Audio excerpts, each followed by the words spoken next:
Madame la vice-présidente, mes chers collègues, je tiens tout d'abord à saluer l'excellent travail de notre collègue Othmane Nasrou en tant que vice-président chargé des finances et l'ensemble des services pour ce budget supplémentaire. Alors ce budget supplémentaire est un acte politique clair, assumé et cohérent. Il illustre la ligne que nous défendons depuis 2015, celle d'une droite de responsabilité, de courage, de clarté dans ses choix. Une droite qui fait face aux crises, qui tient ses engagements et qui refuse les mensonges budgétaires ou les postures idéologiques. J'y reviendrai dans quelques instants. Nous avons dû faire face à une situation financière inédite que peu de régions et peu de collectivités auraient dû surmonter. La région a été victime de ce que nous appelons un étranglement budgétaire organisé. Qu'avons-nous fait? Nous aurions pu céder à la facilité comme d'autres, augmenter les impôts, reporter les investissements, reporter la faute, mais non. Nous avons fait le choix du courage. 760 millions d'euros d'économies sur l'exercice 2024, un pilotage exigeant de la dépense de fonctionnement, aucun renoncement sur les priorités et surtout aucun report sur les générations futures. Je dois avouer, Madame la Présidente, Madame la Vice-présidente, que c'est une performance, un modèle dans une période où la dépense publique nationale continue, elle, de s'emballer. Et pendant ce temps, qu'entendons-nous chez nos opposants? La gauche socialiste, engluée dans ses nostalgies planificatrices, voudrait revenir à la dépense publique à tout va.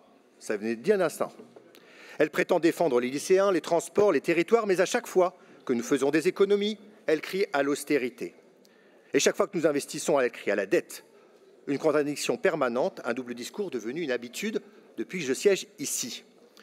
Monsieur Germain, votre intervention tout à l'heure, je reprendrai votre adjectif, était blanche.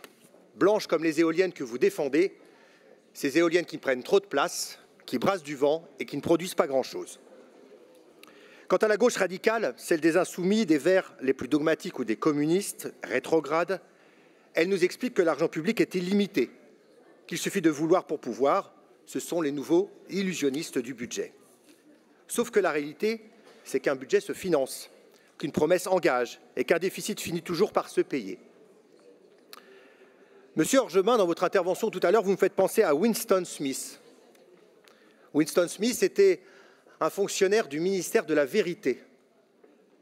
Je dirais plus le ministère de la Propagande, dans 1984 de George Orwell. Oui, monsieur Orgemin, vous vous cognez à la réalité, comme dit Lacan. Cette réalité implacable qui est l'excellence de notre bilan.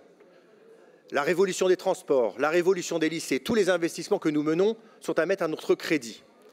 Et je tiens à vous dire que, et je tiens à prédire que l'année prochaine et encore l'année d'après, monsieur Orgemin, vous vous cognerez à cette même réalité, cette réalité implacable qui est encore une fois l'excellence de notre gestion. Et je suis certain qu'en 2028, vous vous cognerez une autre réalité implacable également, c'est le fait que les Franciliens nous reconduiront à la gestion de cette région. Et puis à l'extrême droite, celle qui vote systématiquement contre les budgets d'investissement, y compris pour les communes rurales, celle qui prétend défendre les territoires oubliés mais rejette le fonds d'urgence, celle qui parle de la France dans toutes ses phrases, mais qui, une fois en séance, vote contre tout ce qui construit concrètement la vie des Français.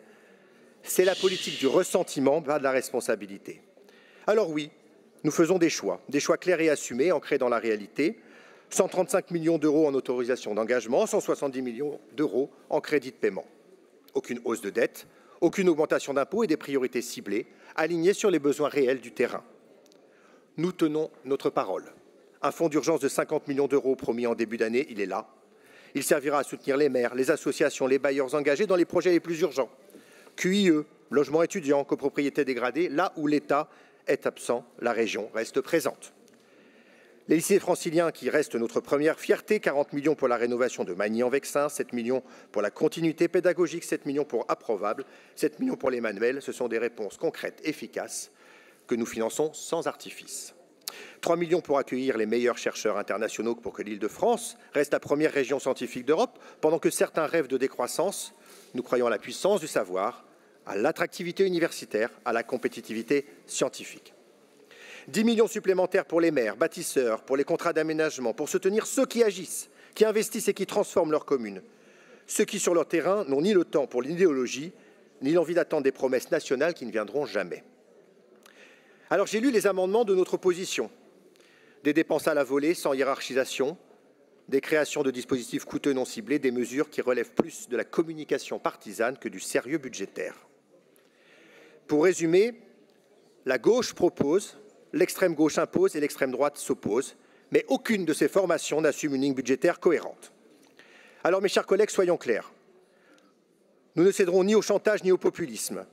Nous tiendrons notre ligne car c'est la seule qui permet de construire durablement l'avenir de la région, et nous le faisons pour les Franciliens et pour personne d'autre. Notre majorité est soudée autour d'une vision, celle d'une région qui agit, qui anticipe, qui protège. Une région qui refuse d'abandonner les territoires, les jeunes, les maires au nom d'idéologies creuses ou d'oppositions stériles. Madame la vice-présidente, ce budget ressemble à ce que vous nous avez toujours porté depuis 2015. Nous le voterons avec confiance, parce qu'il est juste, parce qu'il est responsable et parce qu'il est utile. Je vous remercie.